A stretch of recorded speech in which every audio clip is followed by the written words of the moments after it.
wax ka baro taariikhda boqoradii Balqiis ee xukumi jirtay boqortooyadii Saba. maxaa ka jira in boqoradii la oran jiray Balqiis hooyadeed ay ahayd jin? waxaan ka soo sheekeynay in Allah subhanahu wa ta'ala boqortooyadii Saba markii nimcadii Allah subhanahu wa ta'ala uu siiyay ay ku kufriyeen, in biyo xireenkii weynaa ee Saduma Arab uu soo dumay oo daadku uu qaaday guryahoodii beerahoodii, iyagiina uu ka dhigay wax uu laayo iyo wax kala tafaraaruq ah oo adduunka ku kala baaha oo ka qaxa. dhulkii iyo beerihiina ay isku bedeleen dhul abaar ah oo dhir nafci leh aysan ka soo bixin. reer Saba markii ay kala tageen ayaa meeshii waxaa ku hartay qabiil la yiraahdo Ximyar. qabiilkaas ayaa dib u soo nooleeyay boqortooyadii Saba ee ku taalay Ma'rib.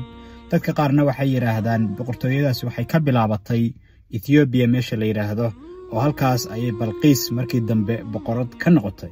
boqortooyadii Saba markii ay dib u soo laabatay oo Ximyariyiintii ay dib u soo celiyeen ayaa markii la soo gaaray nin la yiraahdo Hadhaad ibn Carcar oo markaas ka ahaa boqor Saba ayaa maalin maalmaha ka mid ah isagoo ugaarsanaya wuxuu arkay deero cad oo aad u qurux badan oo yey ay rabto inay cunto. markaasuu yeydii intuu ka celiyey oo ka cayriyey ayuu deeradii daba galay si uu u ogaado meesha ay ka timid oo deerooyinkaas cadcadoo quruxda badan ay joogaan si uu u soo ugaarsado. deeradii sidii ay u socotay ayay waxay gashay god yar, meeshii ayuu ka daba galay. markaasuu wuxuuba arkayba inuu galay boqortooyadiisa ku dhex taalla oo qusuurta iyo balasiska ku yaalla ay ka qurux badan yihiin kana waaweyn yihiin kuwa ku yaalla Saba. Hadhaad ibn Carcar isagoo dhex taagan boqortooyadii ayaa waxaa u yimid nin u labisan sida boqorrada. markaasuu intuu isku sheegayba wuxuu ku yidhi, meeshan aad joogtid waa boqortooyadii jinka, anna waxaan ahay boqorkii jinka. iyagoo wada hadlaya ayaa halkan waxaa ka soo baxday gabar aad u qurux badan.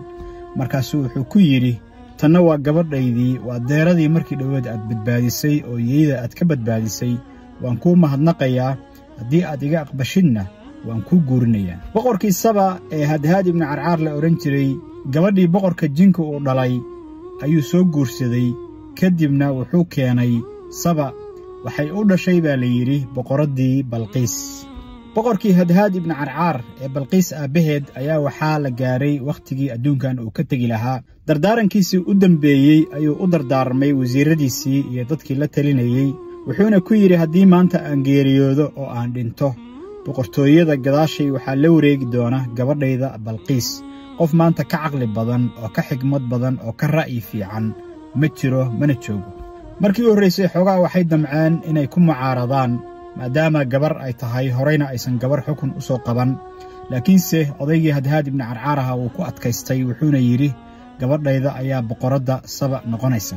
markii uu dhintay Hadhaad ibn Carcar, boqortooyadii Saba waxaa la wareegtay Balqiis. Balqiis xukunka markii ay la wareegtay isla markiiba waxaa ka soo horjeestay oo mucaarad ku noqday nin la oran jiray Camr dhul Adcaar. ninkaas oo isaguna ka mid ahaa Ximyariyiinta oo isaguna sheegtay inuu boqorka saxda ah uu yahay. dad badan oo ka mid ah dadkii deganaa Saba ayaa Camri soo raacay oo isaga u soo raacay inuu yahay boqorka saxda ah. Balqiis marka si mucaaradkiisa ay u baabi'iso way u fakirtay. waxay tiri, haddii ay dagaal gasho waxa meesha ku baaba'aya oo labada dhinacba ku dhimanaya waa dadkeeda iyo shacabkeeda. marka dhiigga shacabkeeda si ay u badbaadiso, Camri waxay u soo bandhigtay in ay isguursadaan, kadibna xukunka saas ay ku shaargareeyaan oo waddanka ay saa ku wada maamulaan. Camri waa uu ka yeelay dalabkeedii, waa loo guuriyey Balqiis. habeenkii u horreeyey markii loo soo gelbiyey oo ay isku yimaadeen ayay khamri intay ka dharjisay oo sarqaamisay.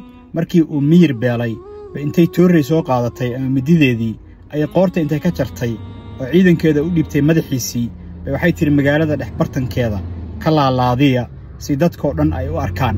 mucaaradnimadii Camr iyo khilaafkiina saas ayay ku soo afjartay iyadoon dhibic dhiig ah oo shacabkeeda ah dhulka ku daadin. Balqiis saas ayay uga takhallustay mucaaradkii boqortooyada Saba.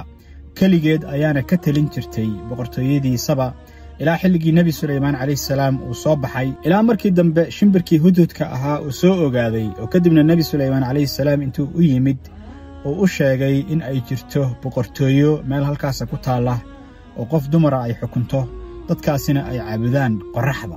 nebi sulaymaan calayhi salaam waa tii uu waraaqda u diray oo uu ku yidhi ii imaada idinkoo muslimiina waa tii ay la tashatay wasiiradeeda ay ku dhaheen annagu waxaan nahay dad awood iyo xoog leh wixiina soo weerarana waa iska celin karnaa laakiin maadaama balqiis qof xikmad iyo caqli leh ay ahayd waxay ku tijaabisay nebi sulaymaan calayhi salaam in ay u dirto hadiyado si ay u ogaato ninkani ma wuxuu u socdaa adduunyo iyo boqortooyo mise diintan uu faafinayo run ayay ka tahay oo dhab ayay ka tahay laakiinse markii ay ogaatay nebi sulaymaan calayhi salaam mucjizooyinkiisa iyo inuu nebi saxa yahay oo diintan islaamka uu ugu yeerayana ay sax tahay balqiis waa ay soo muslintay waxaana kaga sheekaynay qisada islaamkeeda qisadii nebi sulaymaan calayhi salaam iyo balqiis dhex martay riwaayaadka qaar waxay yidhaahdaan balqiis nebi sulaymaan calayhi salaam waa uu guursaday riwaayaadka qaarna waxay dhahaan ma uusan guursan ee wuxuu ku daray nin ka mid ah wasiiradiisa kadibna wuxuu u dhisay qasri aad u weyn